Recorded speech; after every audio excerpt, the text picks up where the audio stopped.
Welcome into Mock Trial Masterclass, your guide to controlling the courtroom. I'm Luke and I want you to be a mock trial master. Let's talk about how you can make that happen. If you watch a mock trial competition at just about any level, high school, college, law school, even some of the middle school mock trial competitions that I've gotten to watch and be a part of, you are almost guaranteed to see an impeachment at some point, which if you don't know what that is, go watch my video on impeachment, but it's not like impeaching a president. You're not kicking someone out. It's simply when a witness says something on the witness stand that is inconsistent with a record that they've given before, and you point that out.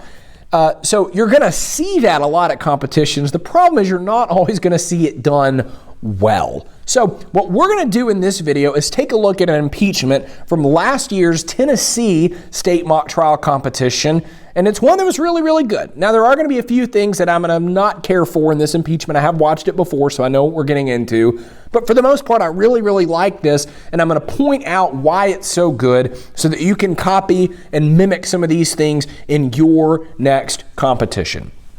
For a bit of context, what we're dealing with here is an expert witness in a negligence lawsuit. We're trying to determine in this lawsuit who was at fault for an accident that occurred, and this expert witness has some bias in their background and made some decisions as a part of their work in this case that really just about anybody could question. And this witness that we're going to look at waffled a little bit on some of those things and got the attorney to enter impeachment territory. So let's take a look at what we have to see here. May I proceed, Your Honor? Please do. Now, Dr. Stone, I heard you say on direct examination that this case isn't actually the first time you've met Mr. McNable, right? Yes, that's true. In fact, you were college roommates, like you said, right? Yes. And you actually provided Mr. McNable a 90% discount, that's true? Yes, if I may explain briefly. Normally, I charge an amount of $1,500 an hour, but this is for big oil companies which are asking me to analyze entire deposits. In this case, I did not do $1,500 an hour worth of work. It was some sand samples and some pictures, and $150 is about right for that amount of labor. Just a quick comment on the witness. I don't like the allow me to explain. It makes you sound like elusive and like you're trying to get away from something. What I would have rather that witness said is when he was asked, did you give a discount? I would have probably just said, no, I gave him a less rate, but I don't agree with the term discount. That's incorrect. To which the attorney might have responded and said, well, what do you mean? And given him that chance without having to be like, oh, but I could explain. That makes you sound guilty. So I don't love that phrase. Makes sense, Dr. Stone. I also heard you say that since college, you haven't talked to Mr. McNable much, have you? Individually, we haven't talked too much, no. You remember giving a sworn statement before coming to trial today? All right, here come the fireworks. So in reality in this case, as we're about to find out, this witness had a very close relationship to this Cat McNable character. I have no real idea why this guy decided he was going to be like, oh, we hadn't talked that much lately. And he's really about to get shut down completely for that. If there's anything in this whole impeachment process that I would critique, it's what just happened. Because I would just about always start an impeachment by giving the witness one last shot to change his or her answer. I call that the confirm step of the impeachment process, because there's really three steps. There's confirm, there's credit, which we're about to see, and we'll dive into what that means in a second, and contradict, which is sort of the fireworks at the end. But in the confirm stage, you look the witness in the eye and you say, it is your testimony that whatever, and you sort of give them one last chance to turn back. Because the reality of impeachments is they're fun and they can be very effective and make your score go up, but they take a long time. So if you don't have to do them and you can just kind of scare the witness into retreating, that tends to be better, especially if you can do like this attorney does, where he picks up the witness statement off the table and he almost taunts the witness with his statement. I love that approach. Would have liked more of a confirmed step here, but the rest of this impeachment is so good, it's not going to matter a whole lot. Yes, I do. Your Honor, showing opposing counsel Dr. Stone's sworn statement. Yes, sir. Permission to approach Dr. Stone? Please proceed. It's your statement I just handed you, correct? Yes, it is. You wrote that under oath? Yes, I did. That's your name at the top. Yes, it is. you're told to tell the truth, the whole truth, and nothing but the truth. That's right? Yes, and that's what I did. So what this attorney, his name is Chandon, is doing here is he's doing the credit stage of the impeachment process. We start with confirm. We ask the witness, it is your testimony, whatever. We make them confirm the testimony.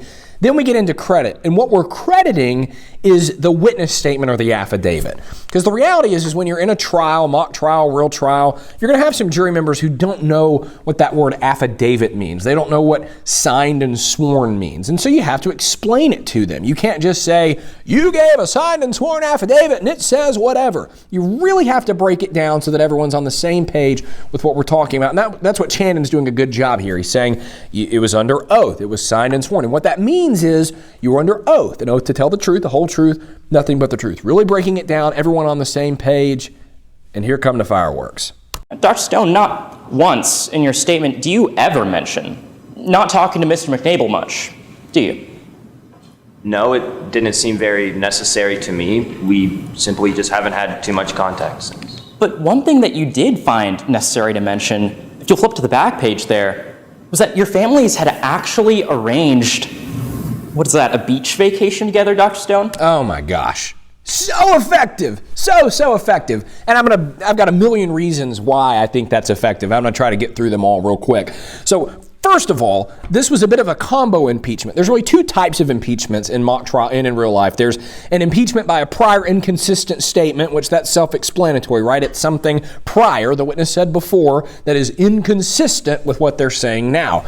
That's what Chandon just did with the statements about the beach vacation and all of that. Then there's another type of impeachment called an impeachment by omission, which is the witness says something on the witness stand, and this is the first anyone has ever heard of this thing, and you're pointing out, hey, there was an omission from your witness statement. This wasn't in there, which in mock trial can get you into big trouble because you tend to be bound pretty closely to your witness statement at pretty much all levels of this activity. And we had a combo there. We got the 1-2 punch. We got like the right hook and then the left hook. I just did that backwards. The right hook and then the left hook. I'm not a boxer, as you can tell if you're watching on YouTube. Man, just so effective. But beyond the actual process, Chandon's attitude is perfect here because what you don't want to do during an impeachment is get angry. You don't want to get emotional. It's not, this other team is making stuff up. They're cheating. They're lying. I'm going to get really angry. No, don't do that. You want to calm down, you want to go through the steps, go through the process, but you still want to have some passion and some emotion. And he did such a great job of striking that balance. And this poor witness did not handle it well. The whole, if you go back and watch his face during that, his eyes, he looked so beyond guilty, it was not even funny. So, just such a good job with this impeachment so far, pointing out, again, what this witness left out of their statement and also what they have here contradicted from their statement with just the perfect tone and vocal variety and everything else. Yes, our families arranged a beach vacation together, but it wasn't between us individually. Now, keep that sworn statement with you. Another thing you said on direct examination was that sand that came from a sandbox or construction sand, that would be about 60 to 70% quartz. That's your testimony? Yes, typically you'd be about 60 or 70%. To be clear, you were told to include all relevant information pertinent to your conclusion. That's right?